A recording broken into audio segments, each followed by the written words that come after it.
আসসালামু আলাইকুম ওয়া রাহমাতুল্লাহি ওয়া বারাকাতুহু। নাহমাদুহু ওয়া নুসাল্লি আলা রাসূলিল কারীম, আম্মা বা'দ। সাল্লাল্লাহু আলাইহি ওয়াসাল্লাম। আজকে যে আলোচনা করব, হযরত আবু সাঈদ খুদরি রাদিয়াল্লাহু তাআলা আনহু একজন বিখ্যাত সাহাবী এবং মদিনা মুনাওয়ারা তিনি মুফতি ছিলেন।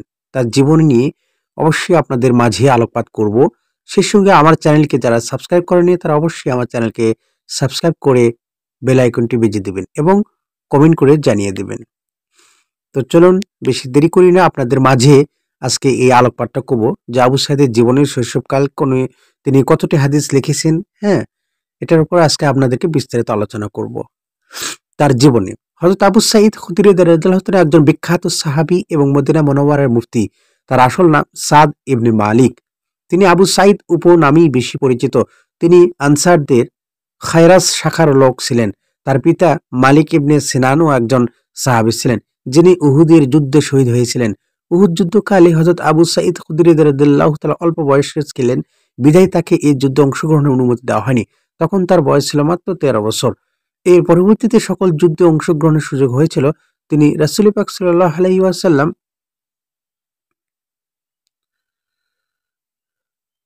সঙ্গে সর্বমোট 12টি যুদ্ধ শরীক থেকেছেন। তার পিতা ছিলেন অত্যন্ত গরিব। তিনি যখন উহুদের যুদ্ধ শহীদ হয়ে যান, তখন মিরাস হিসাবে কিছু রেখে যেতে পারেননি।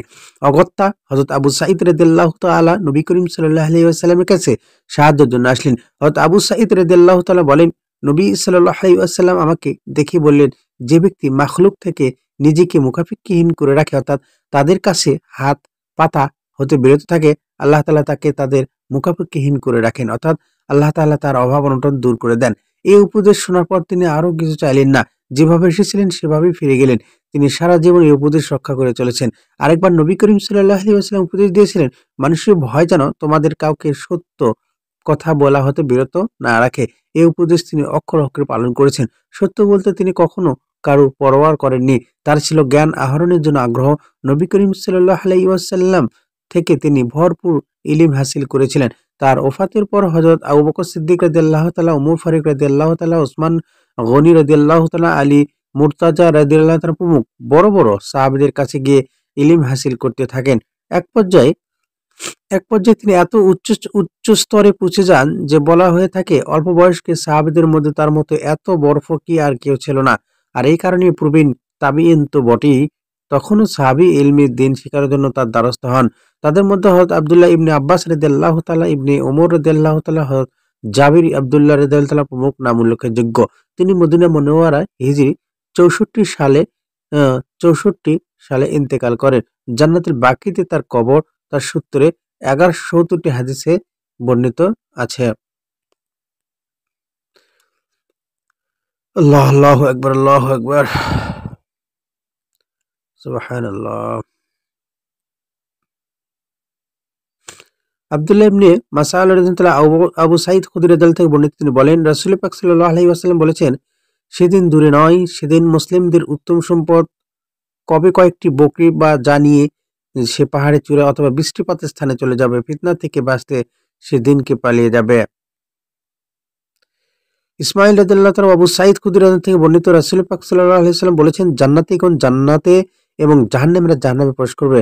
পরে আল্লাহ তাআলা ফেরেশতাদের বললেন, যার অন্তরে একটি সরিষা পরিমাণও ঈমান রয়েছে, তাকে দোজখ থেকে বের করে নিয়ে আসো। তারপর তাদের দোজখ থেকে বের করে হবে এবং অবস্থায় তার পুরি কালো হয়ে গেছে।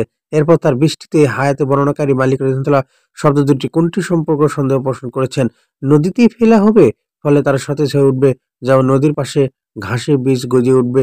তুমি কি দেখতে পাও না সেগুলো কেমন হলুদ রঙের হয়, এই ঘন হয়ে গজায়? ইয়াহিয়া রহমাতুল্লাহ বলেন, ওমর রাদিয়াল্লাহু তাআলা আমার কাছে হায়াত আল আল খরদানি মিনাল ঈমান এর স্থলে খরদাল মিনাল খয়র এর বর্ণনা করেছেন। আদম আলাইহিস সালাম আবু সাঈদ খুদরি রাদিয়াল্লাহু তাআলা বর্ণিত, তিনি রাসূলুল্লাহ সাল্লাল্লাহু আলাইহি ওয়াসাল্লাম বলেছেন, মহিলারা একবার নবী করিম সাল্লাল্লাহু আলাইহি ওয়াসাল্লামকে বলল, পুরুষরা আপনার কাছে আমাদের চাইতে প্রাধান্য বিস্তার করে আছে, তাই আপনি নিজে আমাদের জন্য একটি দিন ধার্য করে দিন। তিনি তাদের বিশেষ একটি দিনের ওয়াদা করলেন। সেদিন তিনি তাদের সঙ্গে সাক্ষাৎ করলেন এবং তাদের ওয়াজ নসিহত করলেন। এই নির্দেশ দিলেন, তিনি তাদের যা যা করেছিলেন তার মধ্যে এই কথাও ছিল যে, তোমাদের মধ্যে যে স্ত্রীলোক 3টি সন্তান আগেই পাঠাবে, তার তার জন্য জাহান্নামের পর্দা শুরু হয়ে থাকবে। এখন তখন এক স্ত্রীলোক বলল, আর দুটো পাঠালে? তিনি বললেন, দুটি পাঠালে তার জীবদ্দশা 3টি সন্তান মারা গেল। আল্লাহ আবু সাইদ খুদরির উপর আমাদেরকে আমল করার তৌফিক দান করুক, আমিন।